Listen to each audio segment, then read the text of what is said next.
They just unbanned Zoodiac Drident. And you all know what that means. Zoo is back.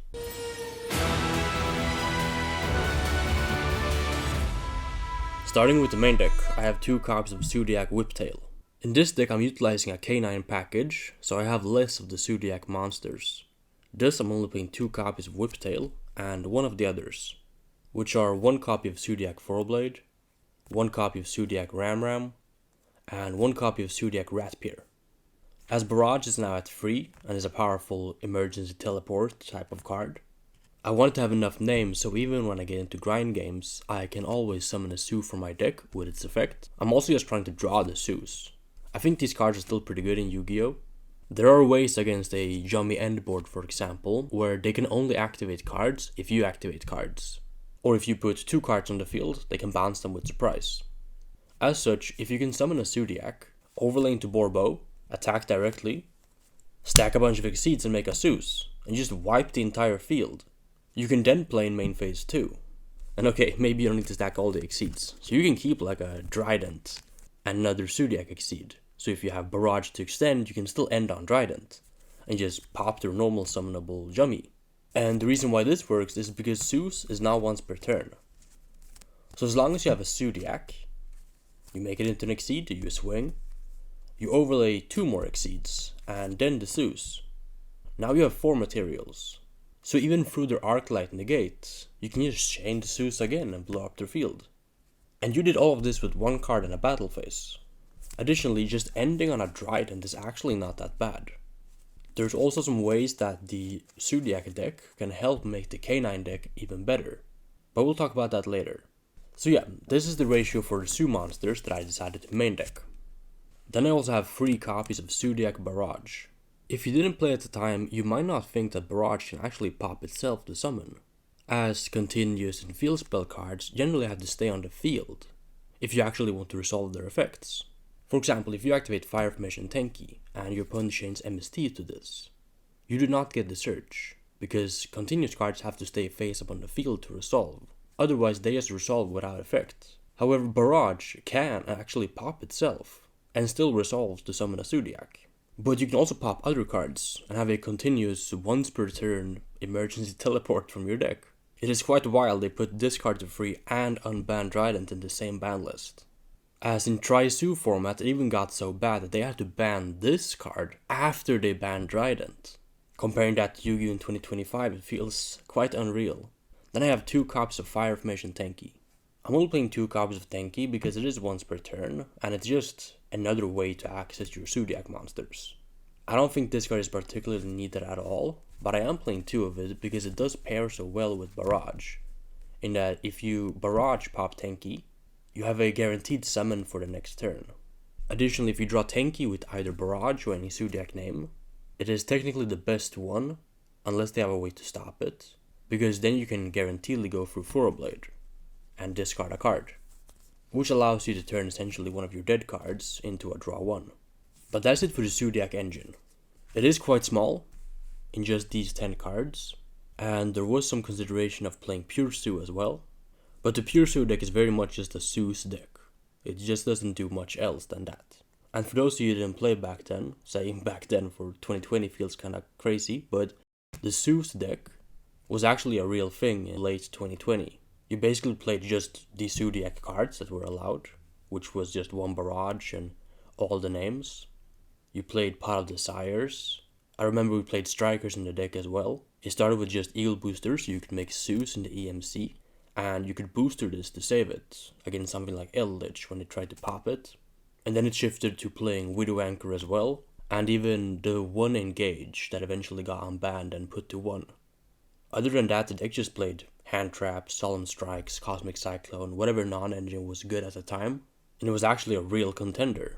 This time I think it's a bit different though. I'm not sure if the Pure Zoo deck is actually good enough, but I will definitely try it out, as there's even other engines you could play this time around. There aren't a full engine like the K9. You could play like Kashtira Unicorn, Kashtira Fenrir. The Zoodiac extra deck is not actually that many monsters, it's just some Exceeds and 1, 2, probably not even 3 Zeus this time. I think just 2 is enough. And it's basically a deck where you can play a ton of hand traps and play Zeus control to wipe the field. But yeah, moving on with the profile. And for the K9 part of the deck, 3 copies of K9 Izuna, 1 Lupus, 3 copies of Yugioh, and 1 Lantern. Until we get the Neo Space Connector type of card that can tribute a K9, and on summon you summon one from the deck, I think this ratio is pretty set in stone. You're trying to draw Yugioh, you're trying to draw Izuna, you're not really trying to draw Lantern or Lupus, that's why they're one-offs. And I think this is just a pretty good supplementary engine.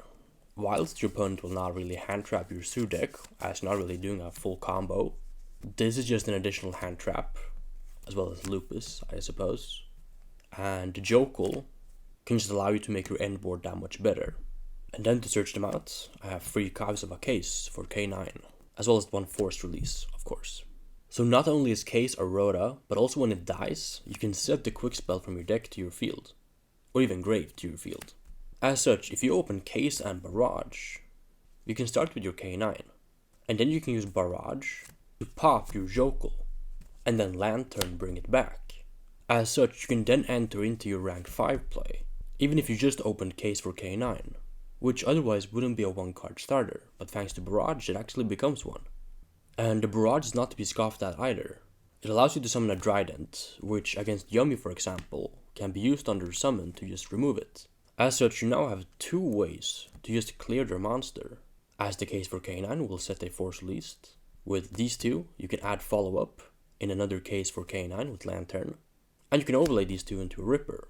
With that, you now have 2 pops, so if your opponent goes normal summon Copsy Yummy, and they search, you can pop it. Oh well, they search your prize so they can then summon it back.